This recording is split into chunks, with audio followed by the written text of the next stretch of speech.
do nothing, and see how the universe puts everything in order. Carl Jung once said, "What you resist not only persists, but grows in size."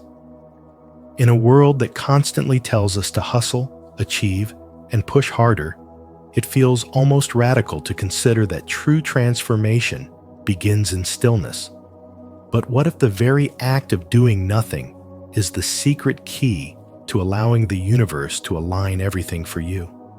Today, on Spiritual Wisdom, we'll explore why surrender is not weakness, but the highest form of intelligence and spiritual wisdom. As you listen, I want you to reflect. Have you ever noticed how life seems to flow when you finally stop forcing outcomes? Share your thoughts in the comments. I'd love to hear your experiences of letting go and watching things fall into place. 1. Effort isn't always the answer. Many people spend their lives chasing transformation through affirmations, rituals, and visualizations, yet they still wake up each day feeling stuck, questioning why nothing seems to change. They work harder, push further, and force themselves into endless cycles of effort, believing that progress only comes through action. But Carl Jung, a master of psychology and spirituality, revealed that what you resist not only persists, but intensifies, and that true transformation begins not with more effort, but with surrender. This paradox is uncomfortable because society has conditioned us to think that slowing down means failure. Yet in the realm of spiritual awakening, surrender is not giving up, but allowing a deeper wisdom to move through you. A wisdom that arranges life in ways the rational mind cannot comprehend. When you try too hard to control the outcome, you build walls of resistance around yourself. The more you force change, the more fragmented you feel inside. Think about trying to fall asleep. The harder you push, the more restless you become. It is only when you relax, when you stop clinging, that sleep naturally comes. Transformation works in the same way. By surrendering, you release the tight grip of the ego and step into alignment with something larger. This is not passivity, it is active trust. You are no longer fighting against the current of life, but flowing with it, letting the universe lead you into experiences you could not have planned for yourself. Modern life glorifies effort. We are told that working longer hours guarantees success, that hustling harder brings fulfillment, that constant busyness is a badge of honor. But look closely, and you will see countless people exhausted, drained, and unfulfilled, despite all their striving. They climb ladders only to find them leaning against the wrong walls. Spiritual wisdom shows us that surrender is not the absence of effort, but the redirection of energy. Instead of wasting it on fear, control, and resistance, you place it into trust, faith, and alignment. This is why so many breakthroughs happen, not when you are pushing, but when you finally release, when you stop calling, stop obsessing, stop chasing. Suddenly, the call comes. The opportunity arrives. The relationship shifts. It is not magic in the shallow sense. It is the universe responding to your openness. Nature itself teaches this truth. A flower does not struggle to bloom. It unfolds naturally under the rhythm of the sun and the cycle of the seasons. The ocean does not force its tides. It surrenders to the pull of the moon. Even your own body heals best when you stop interfering and allow rest. In the same way, your spirit transforms most powerfully when you give it space instead of suffocating it with relentless doing. Carl Jung understood that the psyche contains its own inner wisdom, a self-regulating force that seeks balance and wholeness if only we stop blocking it. Spiritual awakening is not about accumulating more practices or proving your worth through action, but about remembering that you are already part of a vast intelligence, one that holds galaxies in place and quietly arranges the details of your life.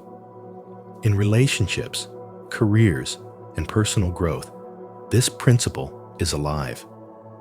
You may have noticed how desperation often drives people away, while calm presence draws them in. Or how the job offer finally comes when you are no longer consumed with anxiety over it. This is not coincidence. It is the subtle law of surrender at work. When you release resistance, you create space for grace to enter. When you stop controlling, you allow life to reveal possibilities beyond your imagination. Doing nothing in this sense is not laziness, but the highest form of wisdom. It is the art of trusting the invisible order that is always present, the unseen harmony that aligns everything when you stop interfering. This is the path of spiritual awakening, learning to let go, to trust, and to watch as the universe places each piece exactly where it belongs. Are you ready to let go and trust the deeper order of life? If so, comment below, "I surrender to the flow," to show your commitment to this spiritual awakening. And don't forget to like, share, and subscribe to Spiritual Wisdom so you never miss a moment of clarity. 2. Jung's truth: surrender over striving. Carl Jung once reminded us that what you resist persists. And if you reflect on those words carefully, you will see how much truth they carry for your own life. Every time you push too hard, force outcomes, or cling desperately to control, you are not actually moving forward. You are creating more resistance, more fragmentation inside yourself, and more struggle than peace. Doing nothing in the spiritual sense does not mean giving up on your dreams or becoming passive. It means practicing intentional stillness, stepping back from the restless effort that drains your soul, and allowing life to unfold with a wisdom far greater than your conscious mind can orchestrate. It is in this sacred stillness that your unconscious begins to rise to the surface, whispering truths you had buried, revealing hidden beliefs that have quietly shaped your choices, and pointing you toward a deeper alignment. When you stop fighting, when you allow space, when you surrender, you suddenly realize that the universe has always been arranging things on your behalf, guiding you in subtle ways you were too busy to notice. Spirituality and spiritual development are not about endless striving, but about learning to listen, to trust, and to flow with the intelligence that animates everything around you. Think of how rivers move. They do not force their path through the earth in a single moment. They simply flow with patience, and over time, they carve valleys, shape landscapes, and nourish life. Your life carries the same current, but too often you block it with your resistance, your fears, and your attachment to control. Jung's teaching on surrender is not about weakness. It is about the greatest strength you can develop, the strength to trust. In moments of stillness, you discover that what you are chasing is often not what your soul truly desires, but what your fears convince you to pursue. The fear of not being enough, the fear of being left behind, the fear of losing what you have. All of these fears push you to resist the natural flow. And in resisting, you keep yourself trapped in struggle. Yet when you release, when you say to yourself, I trust life more than I fear it. An invisible shift occurs. Suddenly, the weight you have carried begins to dissolve. Clarity emerges where confusion once reigned, and opportunities flow toward you with an ease you never thought possible. In truth, spirituality teaches that the most profound transformations often come not when we are striving endlessly, but when we finally create the stillness to let them arrive.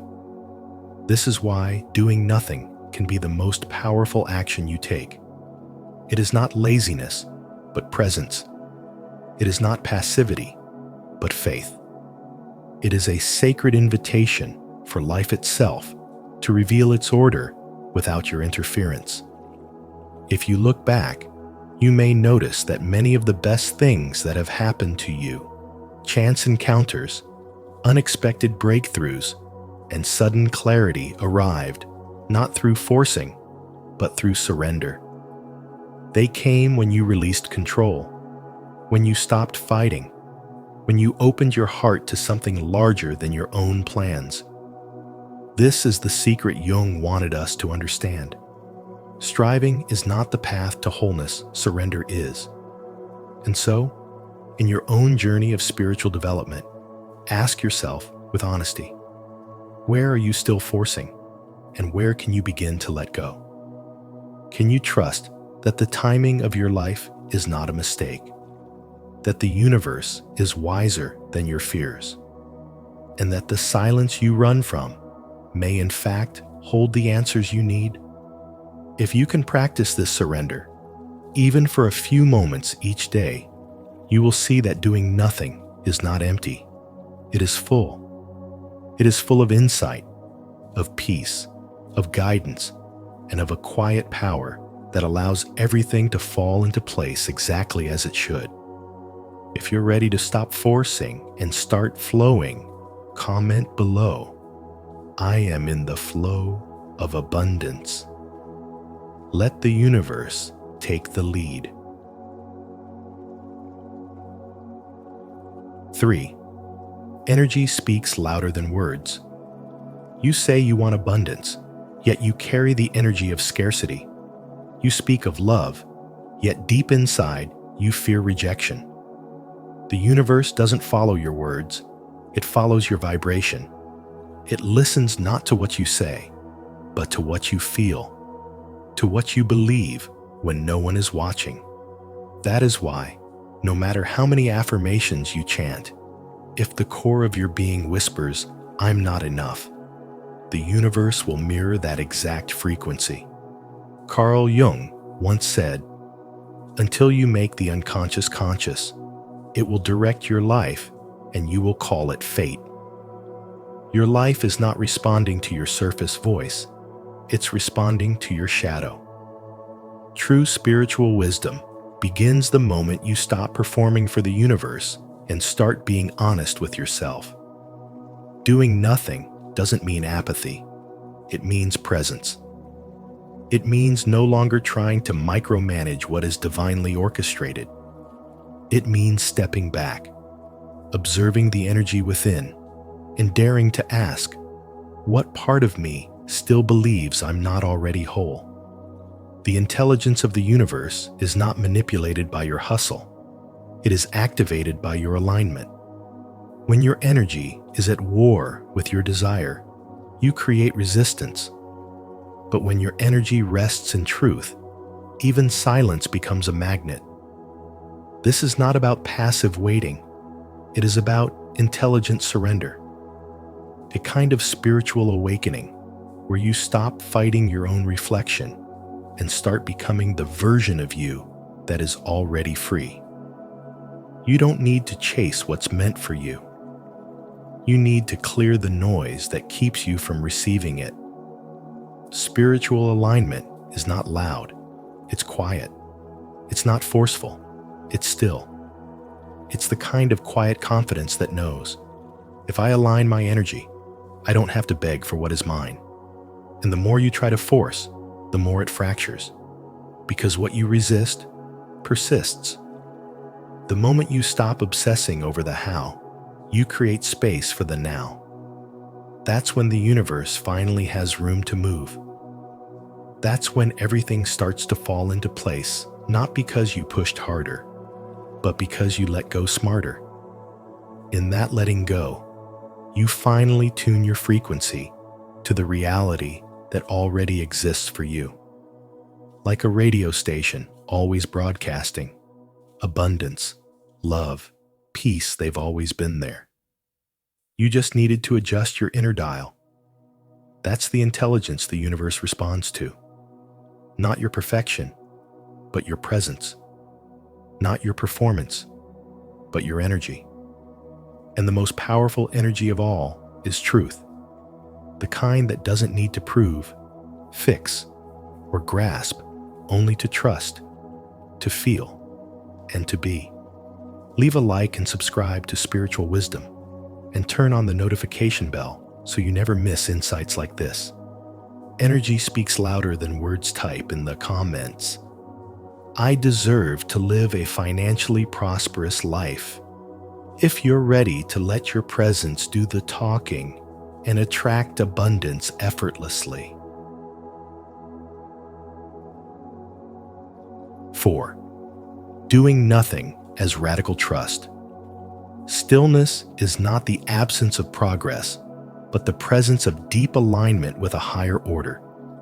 In a culture obsessed with doing, fixing, and proving, the radical act is to do nothing not out of laziness, but out of spiritual intelligence. Carl Jung's teaching on individuation reminds us that true transformation does not arise from the pursuit of perfection, but from the integration of all parts of the self. And that integration begins not in noise, but in silence. When you stop trying to fix yourself as if you're broken, you begin to witness your own wholeness. When you stop pleading with the universe to rearrange your life, you begin to realize that the universe was never disordered to begin with. It was your resistance that created the illusion of chaos. Jung said, "What you resist not only persists, but grows." The very effort to control, correct, and manage every detail becomes the block. And so, doing nothing becomes the most courageous choice. It means you are no longer operating from fear, but from trust. You are no longer forcing life into your shape, but letting life shape you. This stillness is not stagnation. It is fertile. It is sacred. It is the quiet soil where the seed of your deeper self is finally allowed to root. In the silence, you are no longer reacting. You are receiving. You are no longer calculating your next move. You are becoming receptive to guidance. And it's in that deep inner quiet that true answers come. This is the paradox of spiritual awakening. The more you chase healing, clarity, or manifestation, the more you affirm you don't have it. But when you release the chase, you return to a state of wholeness where all things begin to align. Stillness is not failure. It's a form of listening. It's a space where your ego steps back and your soul takes the lead. And when your soul leads, life responds not in the loud ways you're used to, but in whispers, synchronicities, and the quiet unfolding of things falling into place without your interference.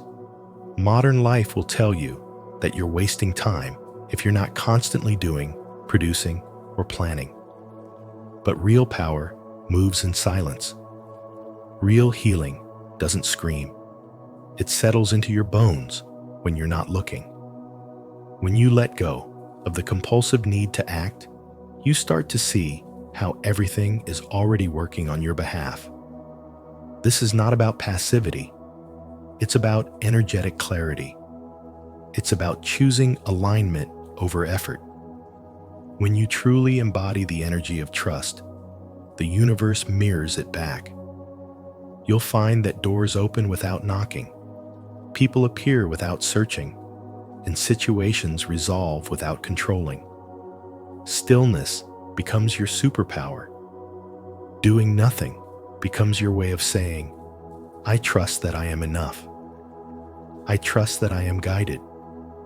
I trust that everything is unfolding as it should. And that trust, that deep surrender, becomes the most intelligent thing you can ever do.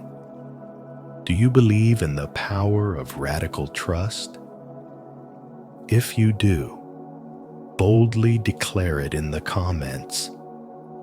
I trust the universe to put everything in order. 5. The creative void. When you stop forcing, stop trying to manipulate outcomes, and instead surrender into the unknown, you enter what Carl Jung described as the creative void, a mysterious in-between space where the old version of yourself begins to dissolve, but the new one hasn't fully formed. It's a place that feels eerily quiet, even painfully still, and yet something deeper than your mind is being restructured.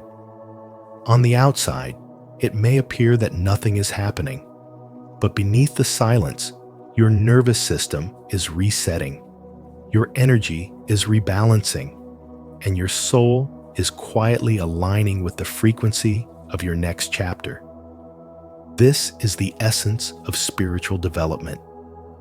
You are not climbing a visible staircase of progress.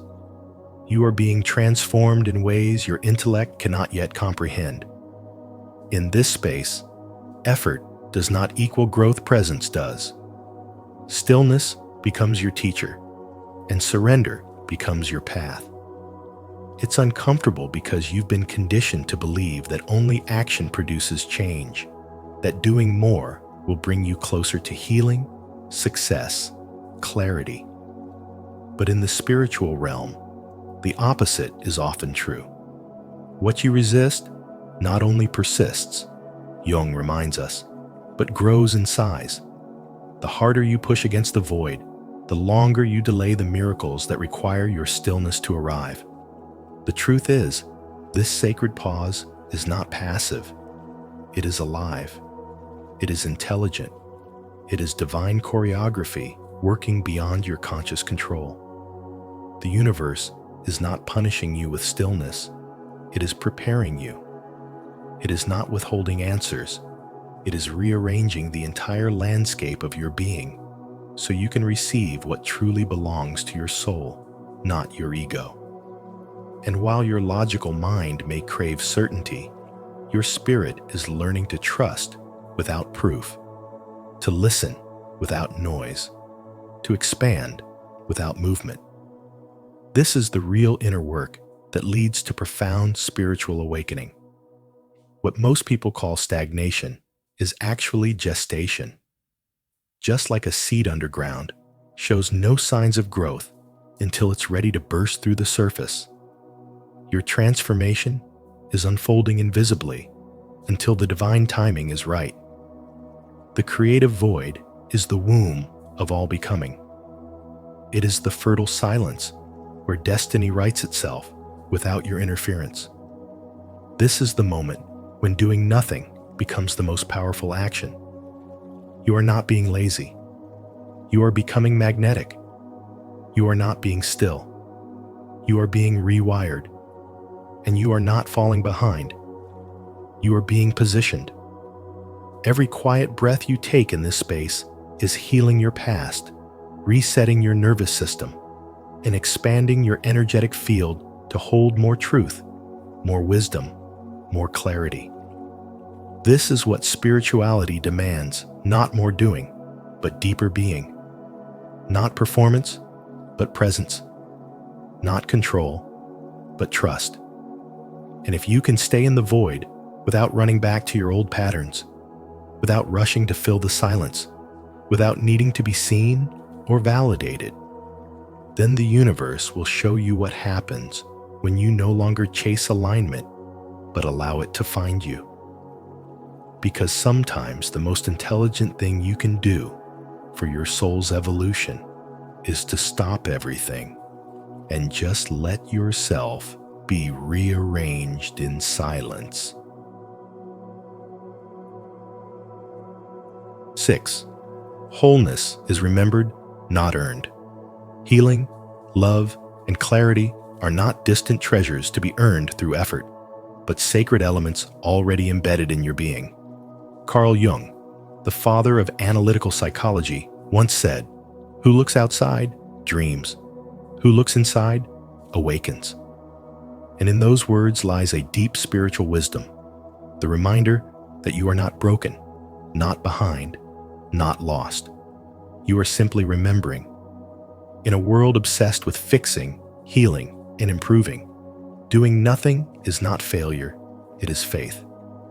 It is a return to wholeness that was never lost, only forgotten beneath the noise of the world. When you stop trying to force growth, your soul finally has space to rise. The more you chase clarity, the more it eludes you. But the moment you become still, clarity emerges like light through mist. This is the paradox Jung hinted at. Transformation begins not with force, but with surrender. Doing nothing isn't about apathy. It is the quietest form of intelligence. It is a rebellion against the illusion that effort alone controls destiny. Just like muddy water clears when left untouched, your mind, your path, your next chapter become visible when you allow silence to speak louder than fear. Most people are not exhausted because they lack progress. They are exhausted because they are resisting the truth of who they already are. You were not born to chase your worth. You were born to remember it. Beneath every identity the world gives you is a self that doesn't need healing. It only needs to be seen. You do not need to become someone else to be worthy. You need to unlearn who you were told to be. And that unlearning often begins in stillness, in the radical trust that your life is unfolding with purpose, even when your ego can't see it. The ego wants to control, to fix, to do. But the soul whispers, "Be still." It already knows the way. Carl Jung also reminded us, until you make the unconscious conscious, it will direct your life and you will call it fate. And that unconsciousness becomes visible in the quiet, not in the chaos of doing, but in the sacred pause of being. When you do nothing, you are not giving up. You are opening up. Opening to intuition, to divine order, to the spiritual intelligence of the universe that always knew what to do, if only you'd let go. So stop searching for the light outside of you. You are the light.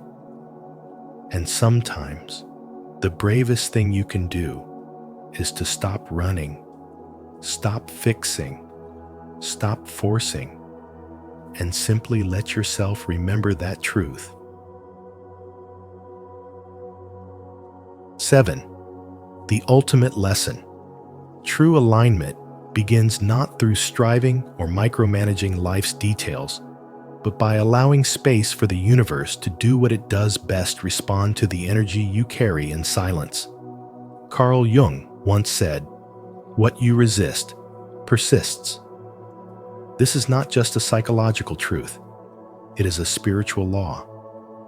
When you constantly force things to happen, you send out an energy of lack, of fear, of distrust. But when you step back and surrender, not out of weakness, but out of sacred confidence, the universe begins to mirror that shift back to you. This is where real spiritual awakening begins. Not in noise, but in stillness. Not in doing more, but in being more. You are not behind. You are not broken. You are simply being invited into a deeper intelligence, one that doesn't scream for your attention, but whispers through peace, presence, and patience. Stop trying to fix everything. Stop trying to make people see your worth. Stop trying to control every next step. Because life has a rhythm, and that rhythm cannot be manipulated. It can only be joined through surrender.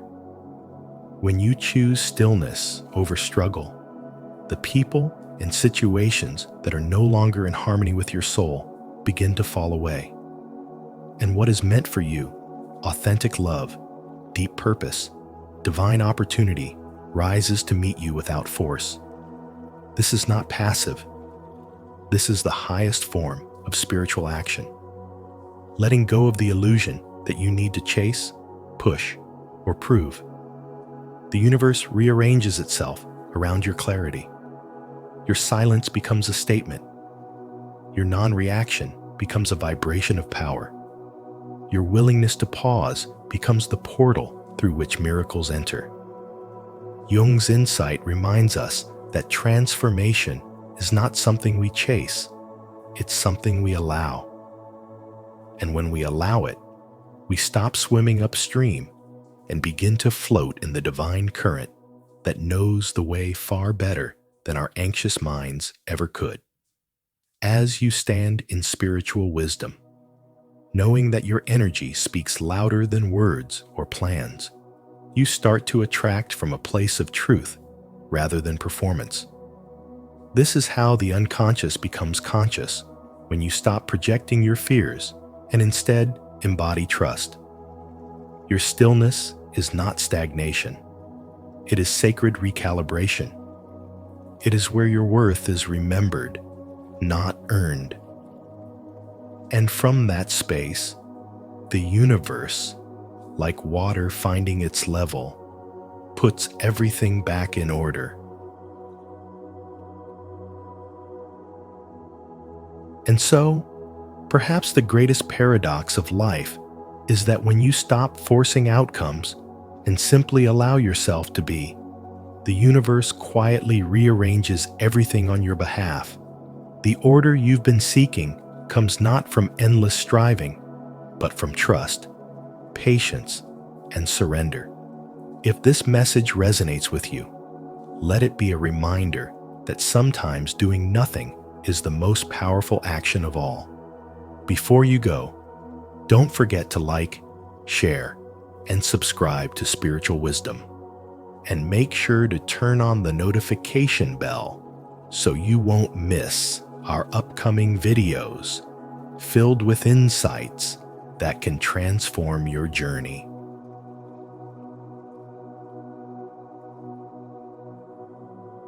Carl Jung reveals why you'll never escape discipline again. Until you make the unconscious conscious, it will direct your life and you will call it fate. Carl Jung. Every day, we make silent promises to ourselves to be better, to begin again, to show up.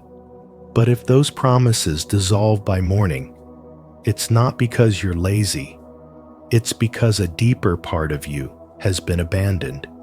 In today's message, we're diving into the profound spiritual wisdom Carl Jung left behind, why your struggle with discipline is really a soul-level disconnect, and how reclaiming your inner authority could change everything.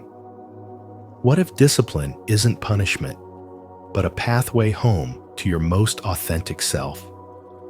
If this speaks to you already, comment below. I'm ready to return to myself. Let's begin this journey back to wholeness together. 1. Lack of discipline is not laziness, it's fragmentation. There is a kind of ache that words rarely capture, the ache of watching yourself break the same promise to yourself over and over again. Not because you're lazy, but because a deeper part of you has gone missing. Carl Jung teaches that what we call lack of discipline is often not weakness, it's exile. A disconnection from a sacred part of the self that once held vision, courage, and clarity. Discipline, in this light, isn't about control or force. It's about reuniting with the fragments of the soul that we've pushed away. When you find yourself staring into the mirror and feeling a quiet bitterness, not hatred, but distrust, it's not because you're incapable. It's because your spirit is fractured. You say you'll begin. You believe it for a moment, but when the next day comes, the man or woman who made that vow feels like a ghost. What remains is the same tired routine, the same broken rhythm, the same internal silence where once there was fire. This cycle is not laziness, it's avoidance. You're not avoiding tasks, you're avoiding becoming. You're sidestepping the confrontation with your future self, the version of you who demands responsibility, accountability, transformation. And beneath that avoidance lies pain, not the pain of failure, but the pain of fragmentation. Jung would say that your undisciplined moments are not moral failures. They are spiritual signals, cries from the unconscious that a part of you has been left behind. The part that once dared to dream, to imagine, to commit, to create. The problem is not that you can't keep promises. The problem is that the self making the promise and the self waking up the next day are not aligned. One speaks with hope, the other acts with fatigue. And in between them is a soul split by expectation, shame, and the buried weight of the past. This is where spiritual awakening truly begins, not with mystical experiences or sudden enlightenment, but with the humble realization that discipline is not about force, it's about integration. It's about remembering the forgotten self, embracing the vulnerable self, and inviting all parts of you back to the center. You don't need more punishment. You need more reunion. You need to forgive yourself, not for doing something wrong, but for abandoning the part of you that tried to do something right. The discipline you crave is not external. It's a rhythm of inner wholeness. Every time you show up for yourself, even in small, quiet ways, you are repairing the sacred thread that connects who you were, who you are, and who you are becoming. The man who broke the vow is not your enemy. He is your teacher. He shows you where healing is needed. He shows you where energy is blocked. He shows you where the inner child still waits to be chosen. So instead of asking why you're undisciplined, ask, what part of me feels abandoned? What version of me needs to be seen, heard, included, loved? In Jungian terms, this is the process of individuation, the journey toward wholeness through shadow, fragmentation, and eventual integration. You do not lack discipline because you are broken. You lack discipline because your soul has not yet come home. And when you finally stop shaming yourself and start listening to the deeper cries beneath the avoidance, you will uncover the truth. You are not lazy. You are lost in transition. You are between selves. And the way out is not through more control, but through spiritual presence, through becoming a sanctuary for your own becoming. Discipline, then, is not a battle. It is a return. 2. Discipline is identity, not effort. Discipline isn't something you force, it's something you remember. Carl Jung's spiritual wisdom reveals that true discipline is not about struggle or self-denial, but about returning to your original state of alignment. You don't become disciplined by punishing yourself into perfection. You reconnect with the part of you that already knows how to move with intention and purpose. When you constantly break promises to yourself, when you say tomorrow, knowing it never comes, it's not because you're lazy or weak. It's because you're spiritually disconnected. The pain you feel isn't failure. It's a longing to return to who you truly are. Shame doesn't arise from doing nothing. It arises when your soul knows you were meant for more.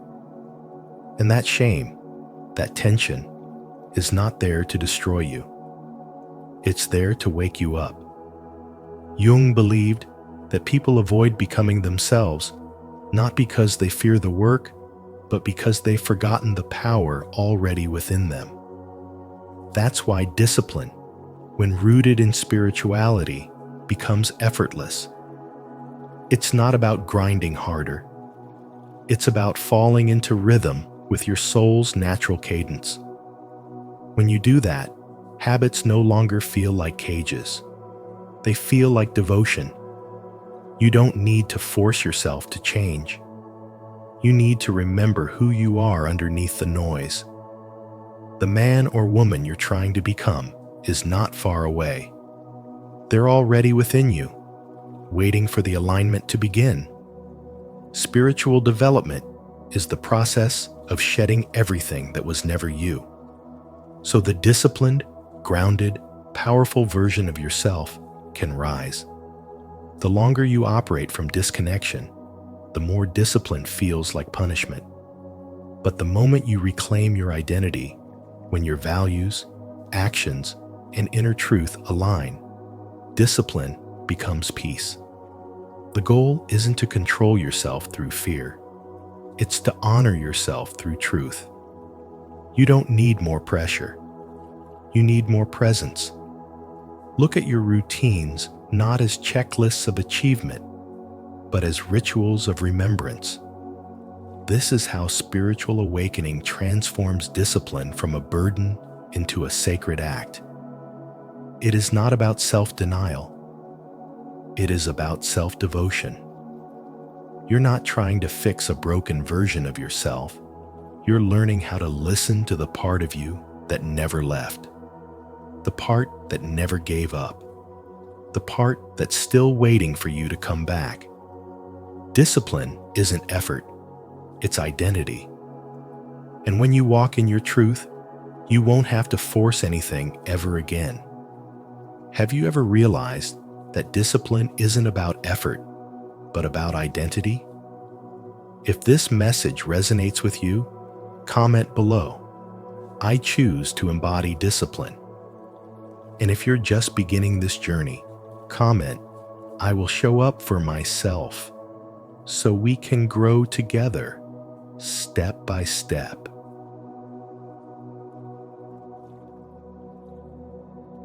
Three, you're not starting from zero. You're facing your shadow. You're not beginning at zero. You're facing the very parts of yourself that were left behind. Every time you try to change, you're not just building a new habit. You're standing in front of the echoes of promises you once made and broke. It's not because you didn't care. It's because you were carrying the shame of having tried before and been met with silence, punishment, or ridicule. Carl Jung reminds us that the shadow isn't evil. It's simply unknown. And in that unknown lives the version of you that once showed enthusiasm, only to be shut down. You were taught that effort was dangerous, that wanting more made you a problem, that showing up boldly could lead to rejection. So now, when you try to become disciplined, your nervous system responds with fear, not failure. That fear isn't weakness, it's protection. The lazy self you've been taught to shame is not your enemy. He's a protector, built from years of intelligent adaptation to pain. He remembers what it felt like to try and be ignored, to hope and be mocked. He's not sabotaging you. He's trying to keep you from being hurt again. And this is where spiritual wisdom begins, not by pushing yourself harder, but by asking why part of you feels so unsafe with structure. Jung's psychology teaches us that change doesn't happen through control. It happens through integration. The shadow isn't something to fight. It's something to understand. And when you begin to see that your avoidance is not dysfunction, but a survival strategy, you stop declaring war on yourself and start listening. You realize you're not unmotivated. you're fragmented. And what looks like inconsistency is really a call to wholeness. The truth is, discipline is not just a strategy. It's an act of remembrance. It's you reteaching your body and spirit that it is safe to follow through, that you won't abandon yourself again, that you won't punish yourself for falling short, that every small commitment kept is a whisper to the wounded parts within you. I'm here now, and I'm not going anywhere. Discipline is self-respect in action. It's not about achieving perfection. It's about slowly restoring the trust that was broken, sometimes decades ago. And that begins by naming the resistance not as failure, but as a messenger. When Jung said, "Until you make the unconscious conscious, it will direct your life and you will call it fate," he meant exactly this. The patterns that feel like sabotage are often sacred signals from within, asking you to come home. So instead of forcing yourself into a new routine, pause. Ask, what part of me still feels unsafe to be seen? What part of me still believes that consistency means punishment? Because once you see the intelligence in your delay, you can offer it compassion instead of shame. And that, right there, is when real change begins, not as performance, but as reunion.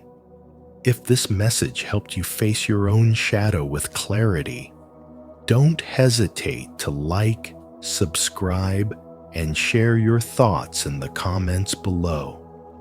Let's walk this path of spiritual awakening together. 4. The shadow contains your strength. According to Carl Jung, the shadow isn't just a hiding place for shame or suppressed emotions. It's the vault where your forgotten power sleeps. Hidden beneath the surface of your consciousness are the parts of you the world told you to repress. Your discipline, your sacred ambition, your inner king. These are not flaws to fix, but archetypes to reclaim. The sovereign version of you, the disciplined builder, the fearless warrior, the grounded father, was never destroyed. He was suppressed, judged, exiled. And in spiritual awakening, true healing begins not by chasing light, but by reintegrating the gold buried in your shadow. Your procrastination isn't laziness. It's betrayal of your higher self, of the promises your soul made before the world told you to shrink. You say you'll begin. You feel inspired for a moment, and then you abandon yourself again. Not because you want to, but because the world has convinced you to distrust your own strength. Discipline is not the enemy of freedom. It's the expression of inner order. Without discipline, your spirituality becomes noise. Without structure, your ambition dissolves into fantasy. Jung understood this deeply. Until you face the shadow, the unconscious will rule your life, and you will call it fate. But fate is not what's stopping you. Avoidance is. The longer you run from the mirror, the more disconnected you become from your true self. Spirituality is not passivity. It's confrontation with your sleeping king. And he is not here to destroy. He is here to build, to restore, to reclaim. When you feel resistance to structure, to habit, to waking up early, it's not because those things are wrong. It's because you have forgotten that structure is sacred. In a world full of distractions, devotion is rebellion. In a culture of comfort, consistency is power. Every time you keep your promise to yourself, you send a signal to your soul that says, "I'm coming home." The path is not easy, but it is holy. The daily rituals, the repetition, the showing up when it's boring are not meaningless. They are the ancient language of the sovereign self. Spiritual awakening is not found in escape, but in mastery. And mastery requires discipline, not the kind born from shame, but the kind rooted in purpose. The warrior within you is not gone. He is watching, waiting, longing to be called forward. Your ambition is not ego. It is the map your spirit wrote before your first breath. And your discipline is the compass that brings you back to it. Reclaim it, not to impress the world, but to honor the man or woman you were born to be. The shadow is not your curse, it's your contract. And when you fulfill it, you don't just rise, you reign. 5. You must mourn the old version of you. Transformation is never just about becoming something new. It's about releasing the version of yourself that once felt necessary for your survival. That old self, the one who avoided change, delayed decisions, stayed quiet, played small, wasn't a failure. He was a guardian. He showed up when the world felt unsafe and taught you how to hide, how to wait, how to endure. But now, he's exhausted. His tools no longer build, they block. His silence no longer protects, it stifles. And if you want to step into your true power, you have to grieve him.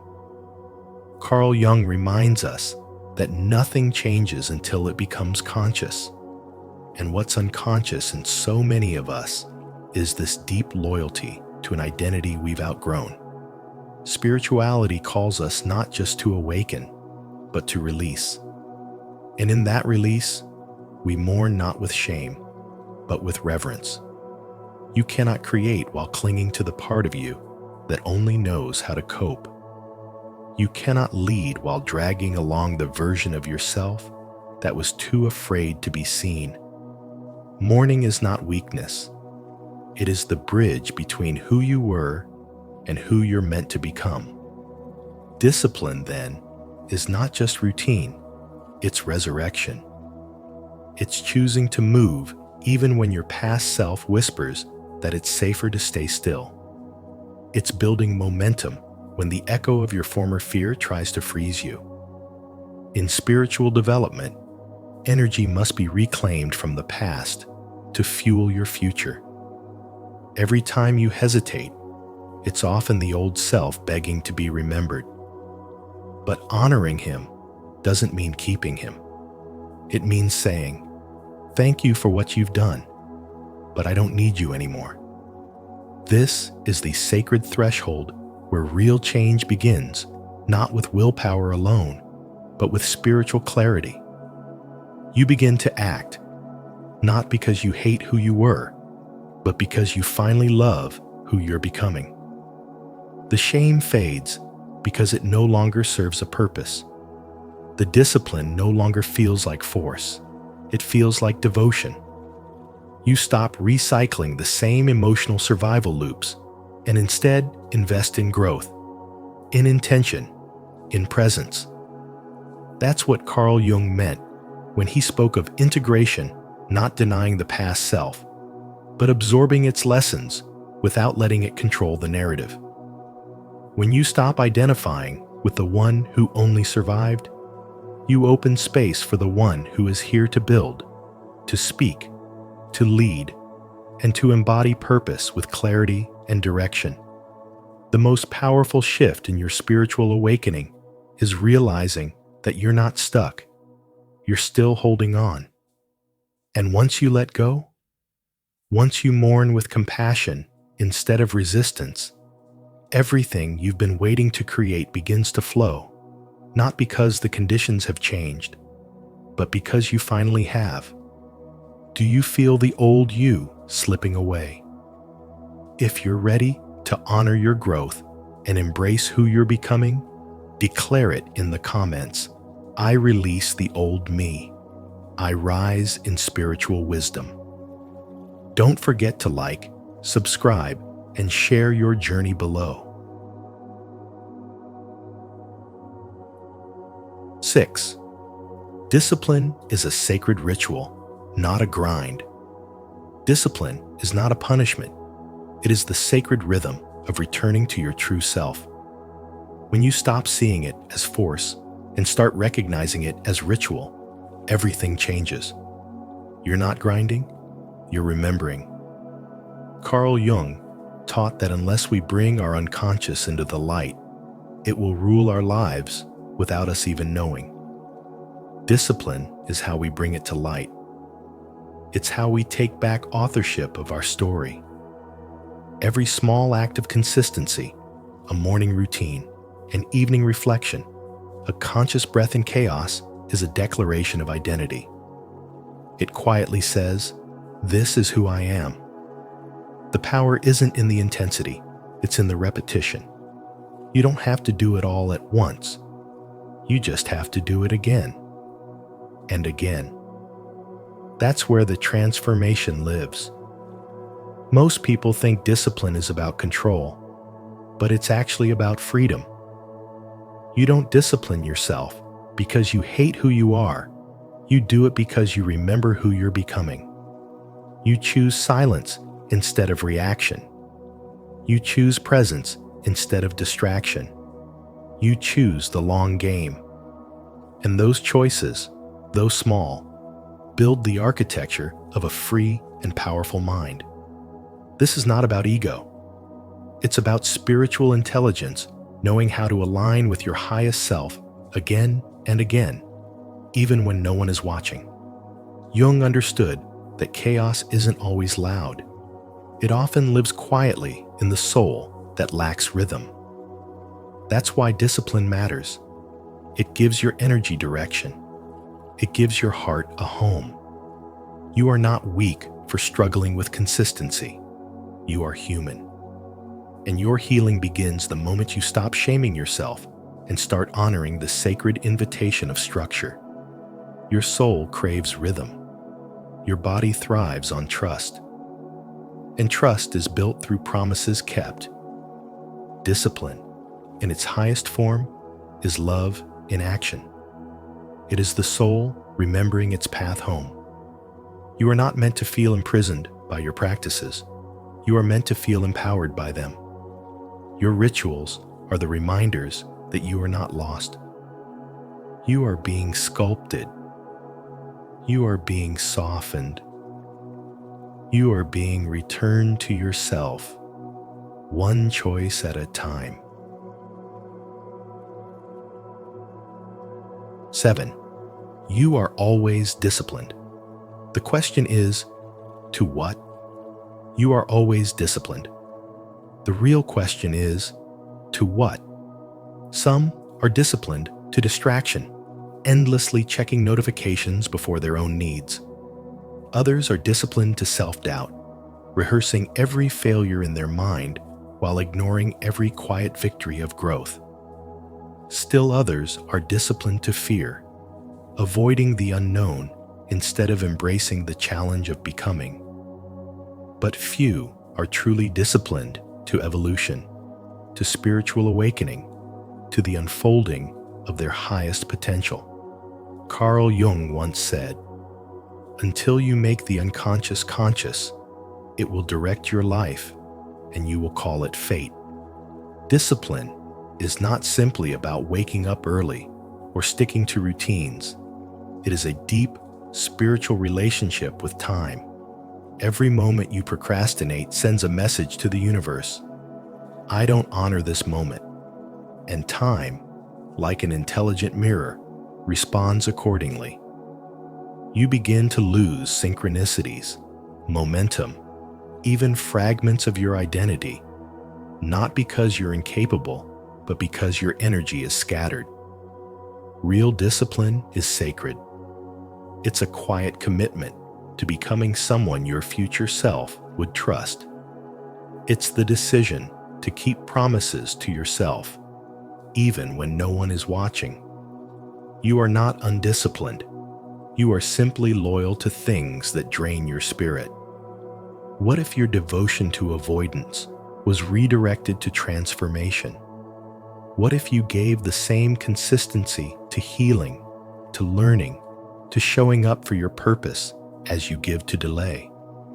In spiritual terms, this is the path of awakening, where discipline becomes devotion and time becomes temple. The spiritual wisdom hidden in plain sight is this: your life will be shaped by what you repeatedly return to. If you return to distraction, you fragment. If you return to presence, you integrate. Discipline is not punishment, it is alignment. It is the bridge between who you are and who you are becoming. When you stop waiting for motivation and begin acting out of integrity, something shifts. You stop seeking results and start honoring rhythm. The practice becomes the point. And in that practice, you reclaim your power. Every decision becomes a sacred vote for your future self. You no longer negotiate with your lesser patterns. You rise. You remember that time is not just passing, it's listening. And it will echo back whatever you consistently invest in. So ask yourself, not am I disciplined, but where is my discipline leading me? That answer reveals everything. 8. Your inner king is waiting. Discipline is not a burden. It is the invisible crown of your inner king, the sacred structure that holds your sovereignty in place. When you stop performing for approval and start honoring your own inner code, you awaken a deeper authority that has always lived inside you. This is not about control for the sake of control. It's about reclaiming the throne of your own life. Carl Jung taught that the mature self emerges when inner chaos is replaced with order, when fragmented desires give way to integrated purpose. And discipline is what allows that purpose to take form. Without it, your potential remains scattered, diffused in distractions and emotional swings. But with it, you walk with a quiet strength that doesn't need external validation. You move not because someone told you to, but because your soul expects it of you. In the realm of spirituality, we often chase the ecstatic visions, signs, synchronicities, while overlooking the foundation that makes all of it sustainable: daily structure. True spiritual development is not just about accessing higher realms, but building a life that honors what you've seen. A spiritually awakened person is not just someone who feels deeply, but someone who can show up day after day for what matters. That's what separates wishful thinking from embodied wisdom. Discipline is the ritual of remembrance. It tells the universe that you are ready not just to receive blessings, but to protect and multiply them. It is the bridge between potential and power. Without it, you forget who you are. With it, you remember, consistently, deliberately, silently. And that silence is everything. You stop needing loud motivation because your energy becomes ordered. You stop making promises you can't keep because you've grown tired of betraying yourself. Instead, you become the kind of person who moves with rhythm, who wakes up with clarity, who is no longer ruled by fleeting moods, but governed by meaningful intention. That's what the king archetype represents. Not dominance, but divine self-governance. Not performance, but presence. In a world obsessed with shortcuts and hacks, the one who commits to disciplined living becomes rare and powerful. They become stable in a world that is volatile, focused in a world that is distracted, grounded in a world that is spinning. So the next time you feel resistance toward routine, remember that discipline is not taking anything from you. It's giving you back to yourself. It's the path through which your intelligence becomes impact, through which your vision becomes legacy. Your inner king does not need applause to keep going. He only needs you to stop abandoning the structures that make you whole. There is no spiritual awakening without responsibility, no sovereignty without sacrifice, no throne without devotion. Your life becomes beautiful, not because it's easy, but because it's intentional. And discipline is how you honor that intention with every breath, every step, every sacred choice. Leave a like and subscribe to Spiritual Wisdom. And don't forget to tap the notification bell so you never miss powerful insights like this. Your inner king is watching. Type in the comments, "I deserve to live a financially prosperous life." 9.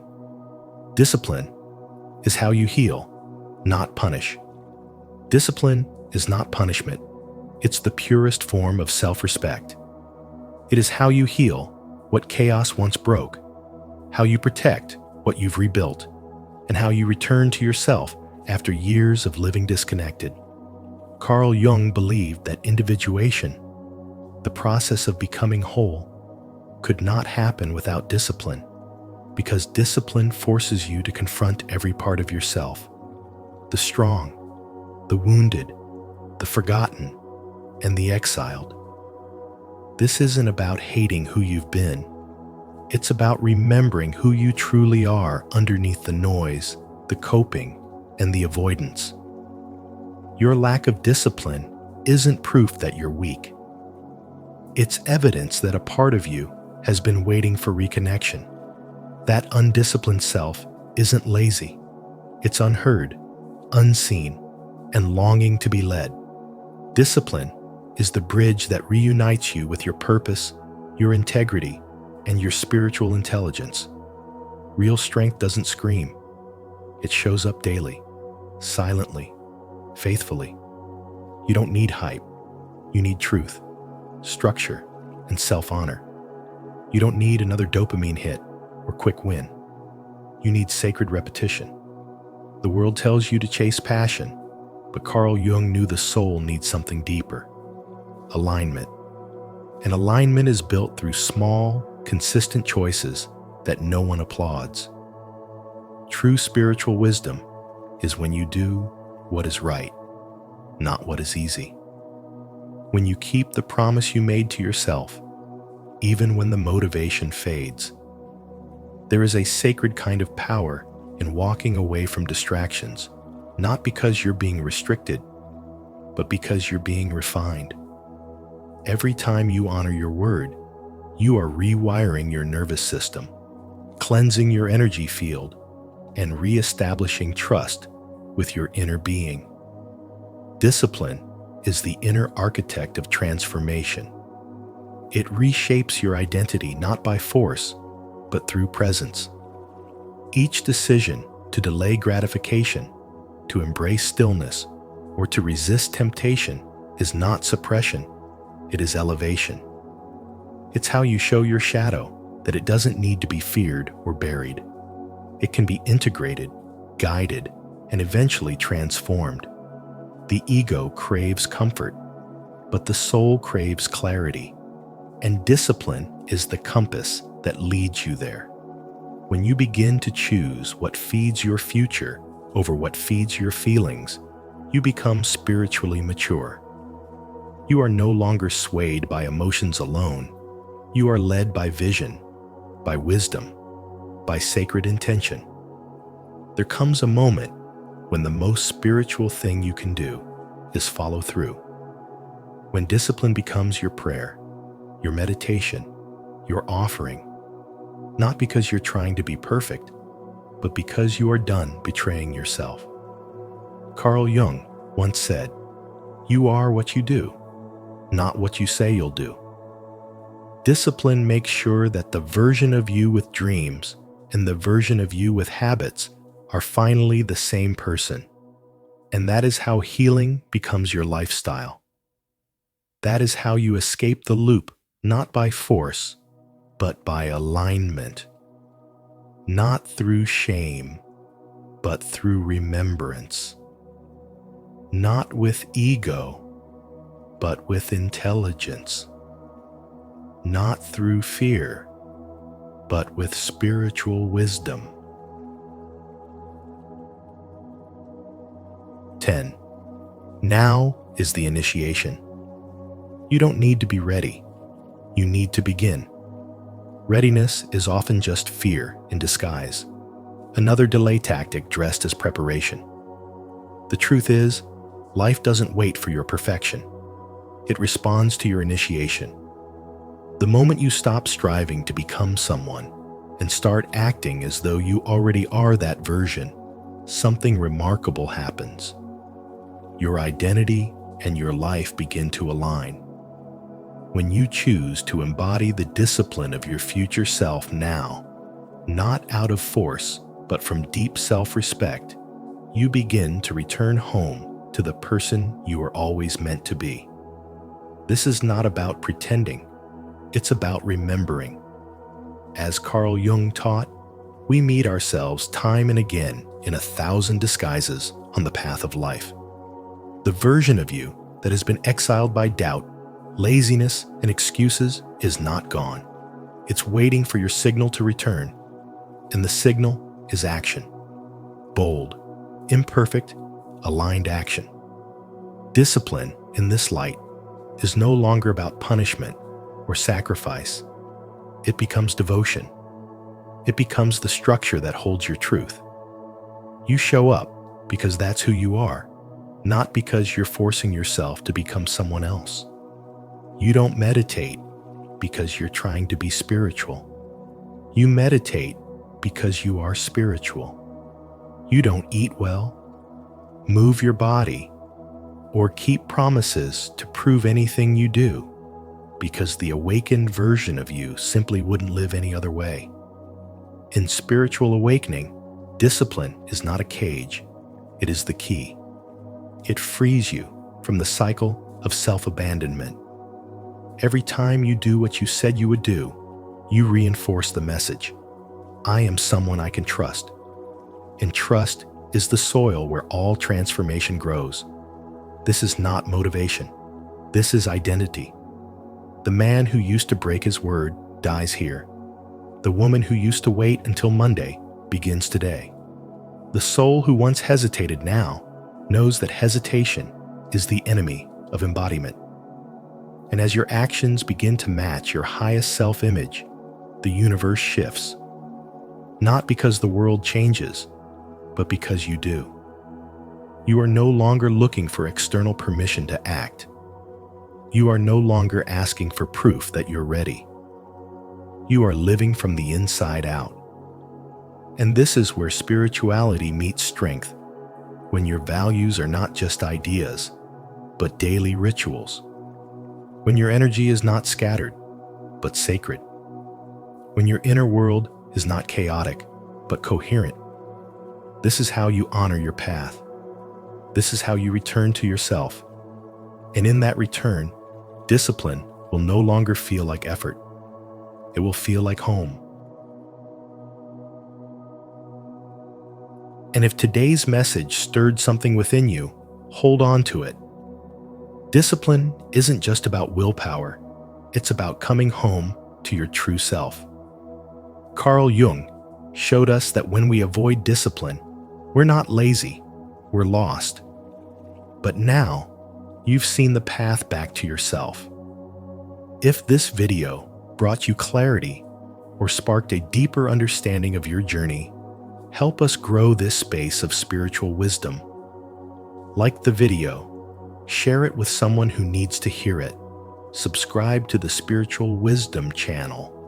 And don't forget to turn on the notification bell so you never miss our upcoming explorations into the soul.